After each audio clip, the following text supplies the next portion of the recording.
Hello students, आप सभी को प्रणाम। आज से अपने चैनल पे मैं क्लास 10th के लिए नया बैच शुरू कर रहा हूँ 2025 के लिए।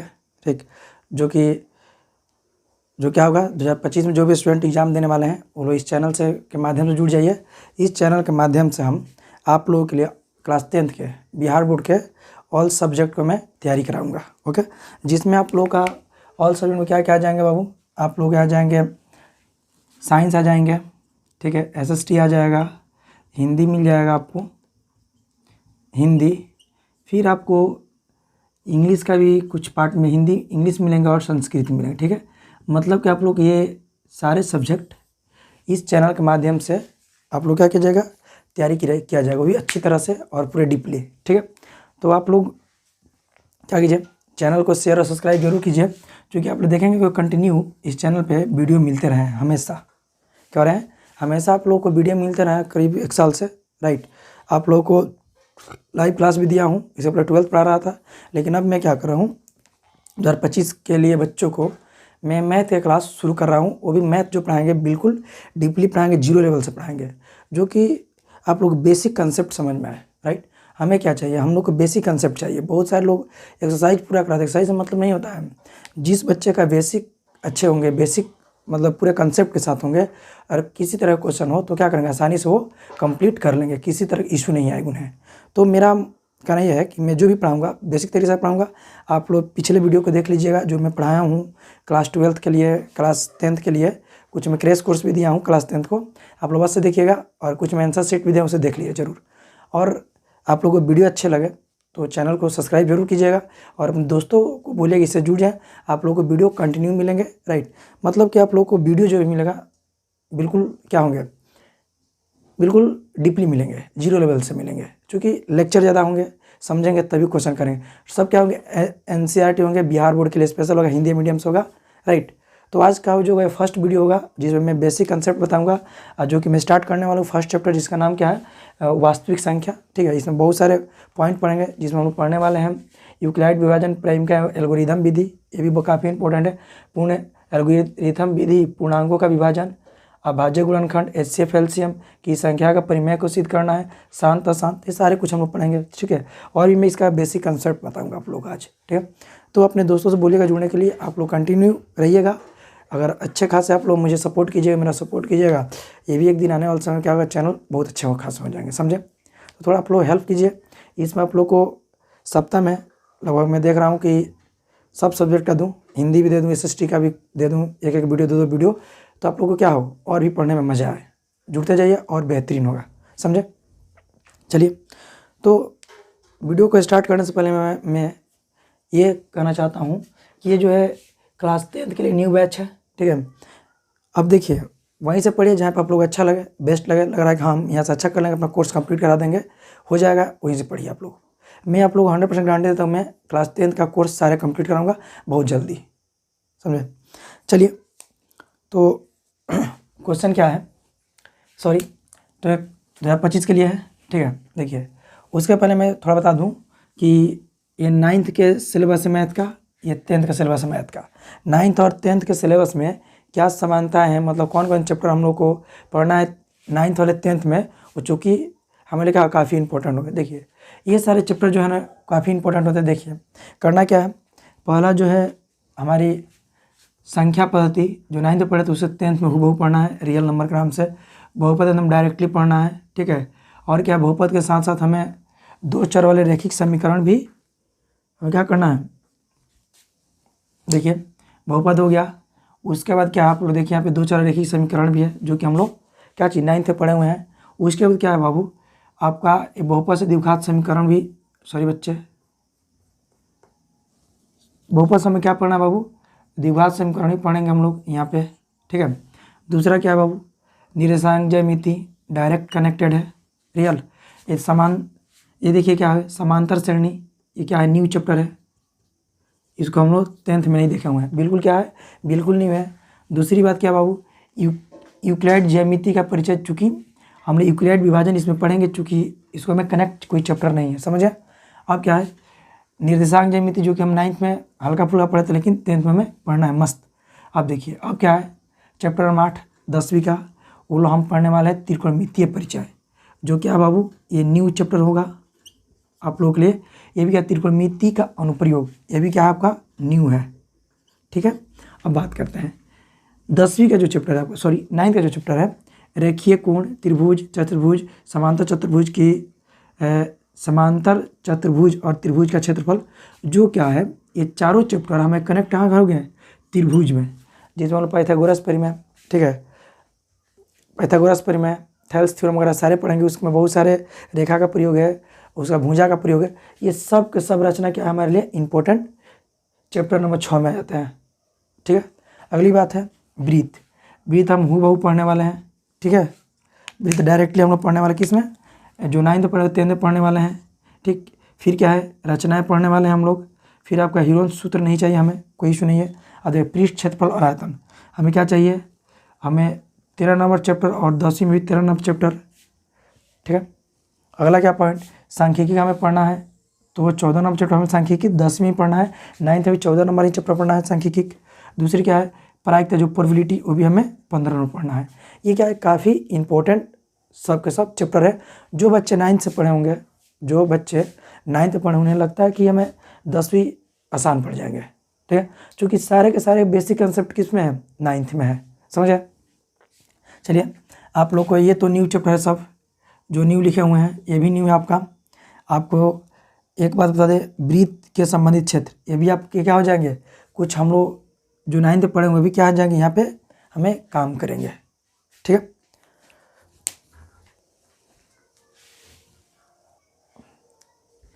ठीक है बाबू।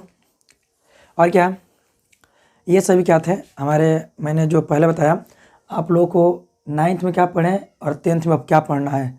जो छूट गया उसे सोचना नहीं है, जो नए सिरे से स्टार्ट किया जाएगा उसे कंटिन्यू आप लोग क्या करना है, देखना है और उस पर पढ़ते रहना, उस पर काफ़ी मेहनत करना पड़ेगा, ठीक है। मेहनत कीजिए, अच्छे मार्क्स आएंगे। मैथ एक ऐसा सब्जेक्ट है जिसमें आप लोग चाहेंगे तो 100 में 100 ला सकते हैं, 100 में 100।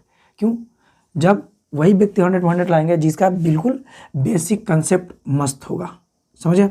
सारे चैप्टर को डीपली वाइज पढ़ना है, एक एक चीज़ को ध्यान देना होगा क्या लिख रहा है क्या नहीं। चूँकि देखिए अभी के जो समय चला ना, अभी जो पेपर चल रहा है ऑब्जेक्टिव दे रहा है ना, लोगों को लग रहा है ऑब्जेक्टिव काफ़ी ईजी है।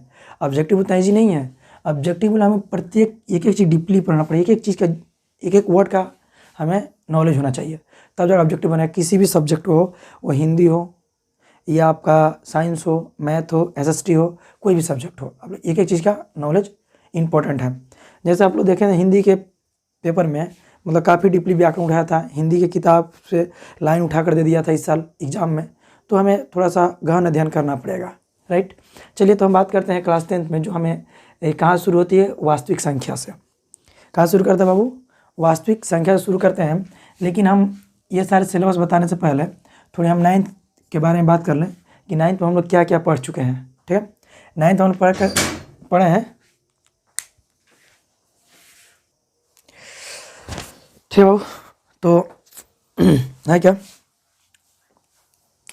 हम लोग ऐसा भी कुछ हम लोग 9th में क्या है पढ़ चुके हैं। देखिए पहले क्या होता है ना, पहले हम बात कर रहे हैं प्राकृत संख्या क्या होती है, नेचुरल नंबर।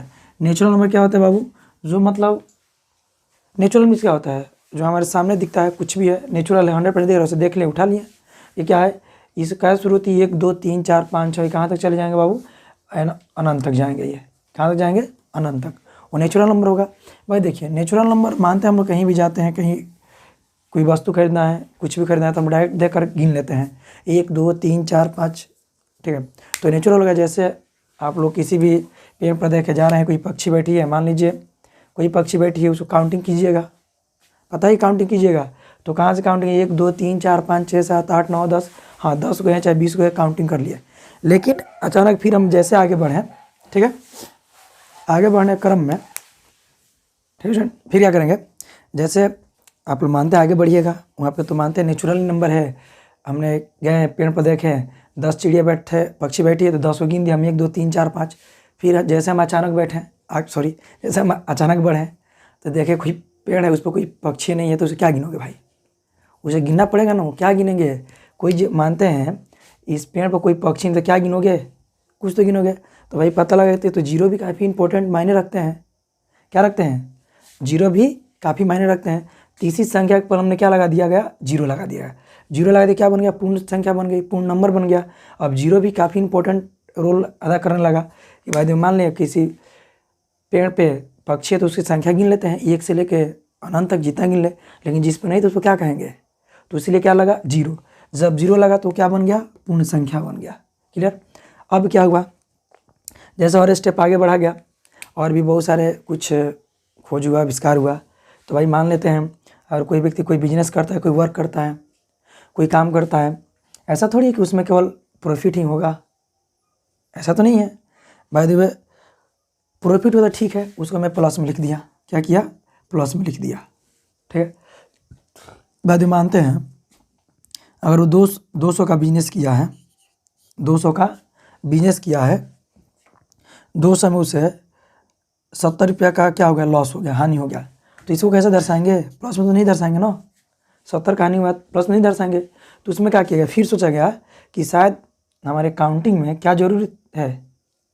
हमें माइनस भी रखना चाहिए, ऋणात्मक संख्या भी लेनी चाहिए। इसलिए क्या किया गया? उसमें ऋणात्मक संख्या जोड़ दिया गया। तो क्या बन गया? पूर्णांक संख्या बन गया। क्या बन गया? पूर्णांक संख्या बन गया। राइट, फिर यहाँ तक पूर्णांक संख्या क्लियर हो गया। क्या बता दिया आपको? प्राकृतिक संख्या, पूर्ण संख्या, पूर्णांक संख्या। प्राकृतिक संख्या 1 2 3 को बोलते हैं, पूर्णांक किसे बोलते हैं? जो जीरो लग जाए। राइट, आप पूर्णांक किसे बोलेंगे? जिसमें प्लस वाली संख्या हो, माइनस वाली संख्या हो, उसे कहेंगे पूर्णांक। राइट, अब बात करते हैं परिमेय संख्या। ठीक है, परिमेय संख्या मतलब एक्चुअल सभी लोग जानते हैं, आप लोग पढ़े हुए हैं सभी लोग 9th में, 8th में, 10th में, 7th में, जो क्या होते हैं बाबू? P/Q के रूप में हो। क्या हो? P/Q के रूप में। आपको ये भी बताया जाता है Q बराबर 0 नहीं होना चाहिए, ये भी सही है, लेकिन P और Q कौन सी संख्या होनी चाहिए? P तथा Q कौन सी संख्या होनी चाहिए? P तथा Q कौन सी संख्या होनी चाहिए बाबू? P तथा Q एक्चुअल हमें संख्या होनी चाहिए। क्या चीज़? एक पूर्ण संख्या हो। ठीक है, क्या बाबू? एक पूर्ण संख्या हो या एक पूर्णांक हो। P और Q क्या हो? एक पूर्णांक संख्या हो। क्या संख्या? पूर्णांक संख्या हो। मान लेते हैं अगर पूर्णांक संख्या लेंगे, ध्यान दीजिए, अगर हम 4 लेते हैं फिर 2 लेते हैं तो ये भी पूर्ण संख्या, ये भी पूर्ण संख्या है। और फिर ध्यान दो, आपको लेते हैं -4 फिर 2, तो क्या हो जाएंगे? पूर्णांक संख्या नहीं होंगे। तो यही कहा गया है परिमेय संख्या तो है, P/Q के रूप में है, लेकिन P और Q क्या होना चाहिए? पूर्णांक संख्या होनी चाहिए। पूर्णांक संख्या है तभी क्या होगा? परिमेय संख्या होगा। अगर पूर्णांक संख्या नहीं तो परिमेय संख्या नहीं है। समझे? तो ये दिया गया क्या चीज़ आपको? पूर्णांक संख्या। अभी एक बात है, परिमेय संख्या से भी फायदा होता है। थोड़ा मैं इसको मिटा रहा हूँ। ठीक है, परिमेय संख्या आप लोग को समझाना है, प्रेजेंट शॉट ले लीजिएगा। देखिए अब क्या बाबू, हम परिमेय संख्या की बात करें ना, परिमेय संख्या आप लोग समझिए अच्छी से। परिमेय संख्या देखिए मैथ है ना, एक एक पॉइंट समझिए काफ़ी डीपली। परिमेय संख्या क्या ना, जानते हैं P/Q के रूप में है, सब लोग जानते हैं। ठीक है, लेकिन परिमेय संख्या मतलब होता है, मान लेते हैं अगर आप राइट एक ग्लास है, क्या स्टूडेंट्स, मानते हैं 3 गिलास है आपके पास। ठीक है, चलिए सब में क्या है? इसमें पानी भरा हुआ है, इसमें भरा हुआ है। ठीक है, पानी, लेकिन क्या है? इसमें पानी आधा भरा हुआ है। समझे? तो इसको कैसे लिखिएगा? ऐसा थोड़ी है कि 3 गिलास भरा हुआ है। तो भाई आपका कितना गिलास पानी है? 2.5 गिलास। 2.5 गिलास पानी है ना, कैसे लिखेगा? 2.5 लिख सकते हैं। तो इसको या तो ऐसे लिख सकते हैं, दूसरा पॉइंट क्या हो सकता है? तो लिख सकते हैं 5/2। एक्चुअली ना 5/2, 5/2 जो लिखा गया ये क्या हुआ? परिमेय संख्या हुआ। बोलिए ये क्या हुआ बाबू? परिमेय संख्या हुआ। यहाँ पे क्या है? ये जो भी एक पूर्णांक संख्या मौजूद है, 5 और 2 पूर्णांक संख्या मौजूद है। एक्चुअल क्या होता है ना, पूर्णांक परिमेय संख्या की जरूरत क्यों पड़ी? हमें किसी चीज़ को अगर पॉइंट में दर्शाना है ना, इसलिए क्या होता है? परिमेय संख्या की जरूरत पड़ी।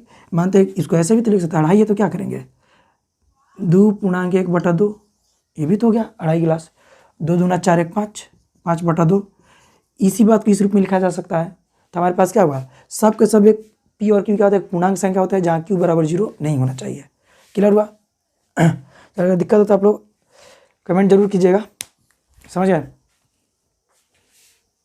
ठीक है स्टूडेंट्स, अब नेक्स्ट क्या बाबू, अपरिमेय संख्या। अगला पॉइंट है इसमें 9th का, अपरिमेय संख्या। ठीक है, अपरिमेय संख्या क्या होता है बाबू, हम समझाते चले जाते हैं सबको एक एक करके। ठीक है, अपरिमेय संख्या जो पी बाई क्यू के रूप में ना हो, क्या बाबू, जो पी बाई क्यू के रूप में ना हो उसे क्या कहेंगे, अपरिमेय संख्या कहेंगे। ठीक है, जैसे आप लोग मानते हैं अगर लिखा जाए √2/3, ये क्या होंगे, अपरिमेय संख्या है। ठीक है, और आपको लिखा जाए 3/2, ये भी क्या हो जाएंगे, सॉरी बाबू ये नहीं होंगे। ठीक है, मतलब क्या, जो पी बाई क्यू के रूप में ना हो वो क्या कहलाएंगे, अपरिमेय संख्या कहलाएंगे। अगली बात है वास्तविक संख्या, रियल नंबर बात करें हम, हमारी चीज़ यहीं से स्टार्ट होती है वास्तविक संख्या से। वास्तविक संख्या में एक्चुअल संख्या देखा जाए तो 2 ही होते हैं, परिमेय संख्या, अपरिमेय संख्या। मतलब क्या है, ये तो सब के सब परिमेय संख्या में आ जाएंगे, प्राकृत संख्या, पूर्ण संख्या, पूर्णांक संख्या, ये तो परिमेय संख्या में आ जाएंगे। वास्तविक संख्या में क्या होते हैं, आपका परिमेय अपरिमेय संख्या ही आते हैं। समझे? वास्तविक संख्या किससे बनता है, परिमेय प्लस अपरिमेय संख्या से। ठीक है, हम लोग 10वीं में हम यही पढ़ेंगे कि ये परिमेय संख्या है कि अपरिमेय संख्या है कि ये क्या है, हम यही पढ़ेंगे। बस वास्तविक संख्या क्या होता है बाबू, परिमेय और अपरिमेय संख्या को मिलने से जो संख्या बनती है वही क्या कहलाती है, रियल नंबर कहलाती है, वास्तविक संख्या कहलाती है। समझे? कोई दिक्कत? ये क्या कहलाती है बाबू, वास्तविक संख्या कहलाती है। नेक्स्ट टॉपिक समझेंगे। नेक्स्ट टॉपिक क्या है बाबू, हमारे पास है अभाज्य संख्या। ठीक है, थोड़ा सा मैं मिटा दूं।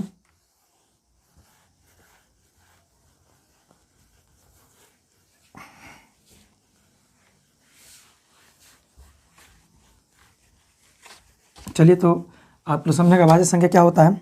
देखिए 7वां पॉइंट है अभाज्य संख्या। अभाज्य संख्या 8वां पॉइंट है भाज्य संख्या। भाज्य संख्या। ठीक है, चलिए आप लोग और भी संख्या पढ़े होंगे। ठीक है, क्या चीज़ पढ़े होंगे आप लोग, ये भी पढ़े होंगे कि सम संख्या, विषम संख्या, राइट, रूट संख्या। ठीक है, एक्चुअल अभाज्य संख्या को हम क्या कहते हैं, रूट संख्या बोला जाता है। क्या बोलते हैं, अभाज्य संख्या को रूट संख्या ही बोला जाता है। अभाज्य संख्या क्या होती है बाबू, जो देखिए अभाज्य संख्या किसे कहते हैं, जो खुद से कटे और एक से कटे, बाकी किसी संख्या से ना कटे। किसे कटे बाबू, खुद से कटे और एक से कटे, बाकी किसी ना कटे। हम एक तो छोड़ते ही हैं। ये क्या है, एक ऐसी संख्या है जो कि सभी संख्या को डिवाइड करता है। एक ऐसी संख्या जो सभी संख्या को डिवाइड करता है।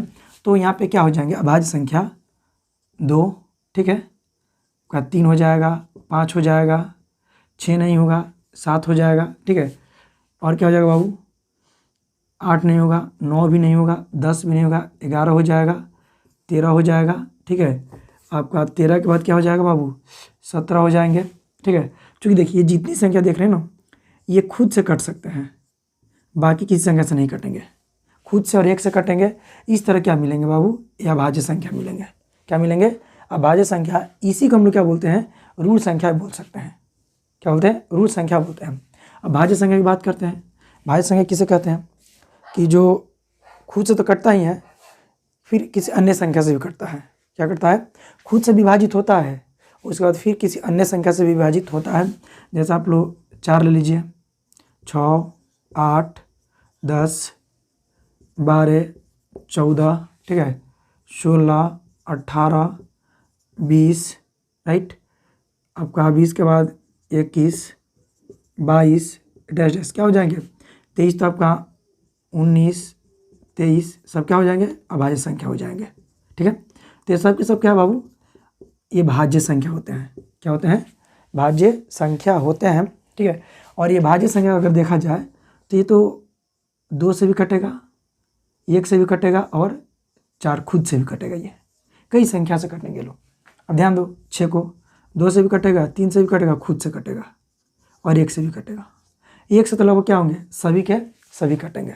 समझे, तो ये क्या है, हमें 9th में पढ़े हुए सभी के सभी क्वेश्चन है। ठीक है, और भी बहुत सारे ऐसे वास्तविक संख्या है, तो मैंने क्या किया, जो भी 9th में हम लोग पढ़े हुए हैं बेसिक से मैं क्या किया, इसको बता दिया।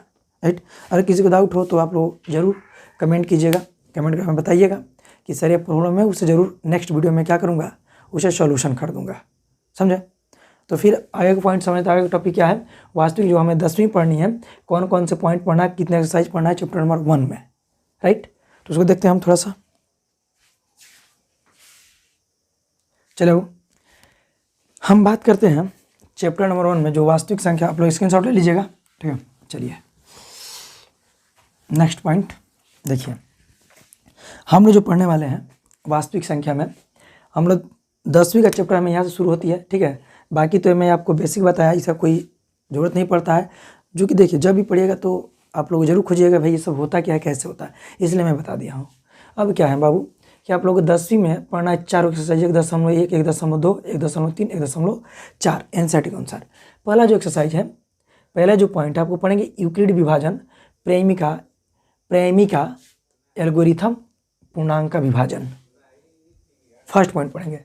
अब देखिए यूक्लिड विभाजन क्या होती है बाबू, यूक्लिड विभाजन जिसको हम कहते हैं भाग की एक लंबी प्रक्रिया होती है।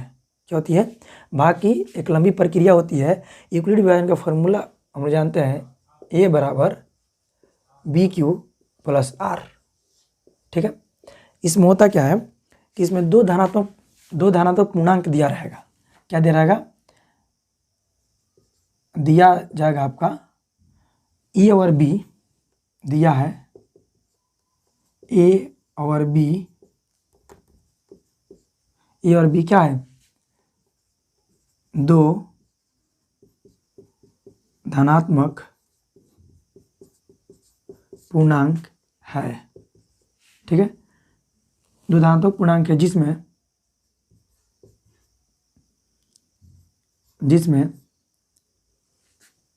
चाहे जिसका कर लीजिए, जिसका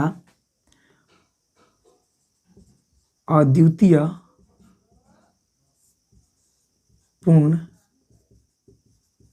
संख्या Q तथा R ज्ञात करनी है। ठीक है, मतलब क्या बाबू, यूक्लिड विभाजन कहता है ना कि हमारे पास A और B दिया रहेगा। क्या दिया रहेगा, A और B दिया रहेगा, हमें Q और R क्या करना है, ज्ञात करना है। एक्चुअल आप लोग पढ़े होंगे, आप लोग पढ़े क्या होंगे, आप लोग सूत्र पढ़े होंगे 9th में या 8 में या 5, 6 में। आप लोग पढ़े भाज्य बराबर होता है भाजक, सॉरी बाबू नीचे लिख रहा हूँ, भाज्य बराबर फॉर्मूला होता है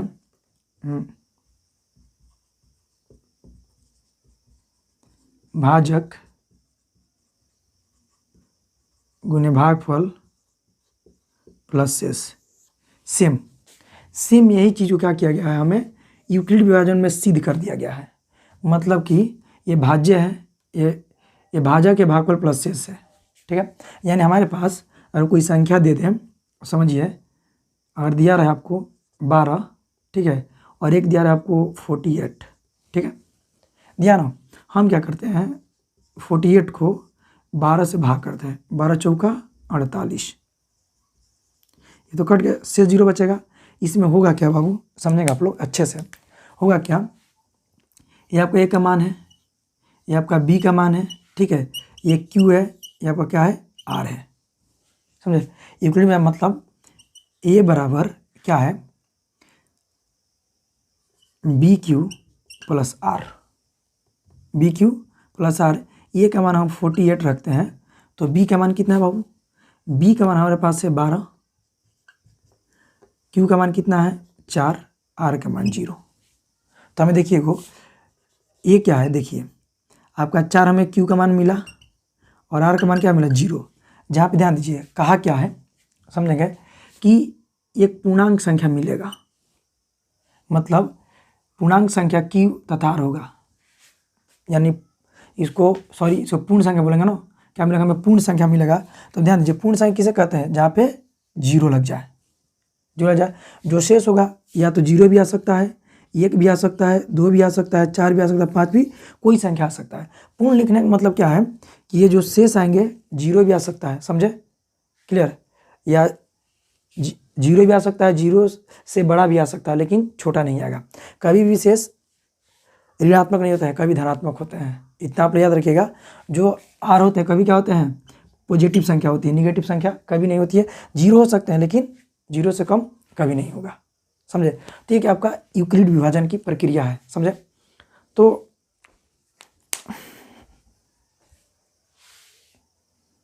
ठीक हो, अब क्या करते हैं हम, ये यूक्लिड विभाजन है लेकिन फिलहाल बताना तो बहुत कुछ है, ठीक है, और मैं थोड़ा बता दूं।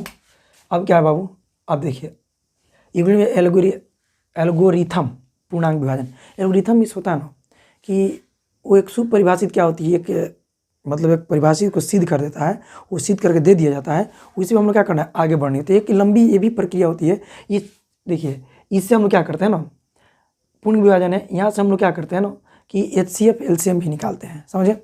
अब देखिए अभाज्य गुणनखंड जो कि आप लोग क्या है, आप लोग काफ़ी पहले सीखे हुए हैं, 8वां में 9वां में 10वां में सीखे हुआ है। अभाज्य गुणनखंड क्या होता है बाबू, मान लेते दिया आपको 16, जो काटना है 2 से, अभाज्य संख्या है 8 होगा, फिर 2 से काटिए इसे 4 होगा, फिर 2 से काटिए 2 होगा, समझे। तो ये कितना टाइम में कटा है बाबू, 2 के पावर कितना है 4।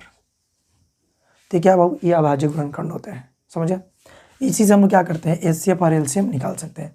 अब क्या है कि संख्या को सिद्ध करना है कि परिमेय है कि अपरिमेय है, वो पढ़ेंगे 1.3 में। मतलब कि हालांकि हमें सिद्ध क्या करना है कि संख्या को सिद्ध कीजिए कि परिमेय संख्या है, बताना है। 1.4 में क्या पढ़ेंगे कि ये शांत है क्या शांत है। जैसे मान लेते हैं बाबू अगर दशमलव के बाद कट रहा है कोई संख्या लगातार ही आती जा रही है, मतलब ये कंटिन्यू आ रही क्या है अशांत है, ठीक है। और कोई संख्या क्या हो रही है दशमलव के 2 अंक बाद पूरी तरह से कट गया तो शांत है। इसके लिए भी मैं ट्रिक बताऊंगा, शांत क्या होते हैं अशांत क्या होते हैं, जो कि बिल्कुल 9 से क्या है क्लास 9 से कनेक्टेड है। ये शांत अशांत इसके ऑलरेडी 9th में बताया गया है, बहुत अच्छा ट्रिक भी है, बिल्कुल आसान है। ये सारे चैप्टर हम क्या समझेंगे, बेसिक से समझेंगे, जो कि हमारे काफ़ी इंपॉर्टेंट हो गए। तो आज के लिए मैं बस इतना ही रह देता हूँ। कल आप लोगों को एक्सरसाइज 1.1 बताएंगे, जो कि इसका मैं पहले बेसिक बताऊंगा, और ये क्या होते हैं कैसे होते हैं सारे की मैं परिभाषा लिखूंगा, बताऊंगा एक एक चीज़ को मैं डेरिवेशन के साथ बताऊंगा। चलिए तो आज के लिए इतना ही रह देते हैं। आप सभी को थैंक यू। आप लोग क्या कीजिए वीडियो को शेयर कीजिए और आप अपने दोस्तों से बोलिए जुड़ने के लिए, क्लास को ज्वाइन करें। चलिए थैंक यू।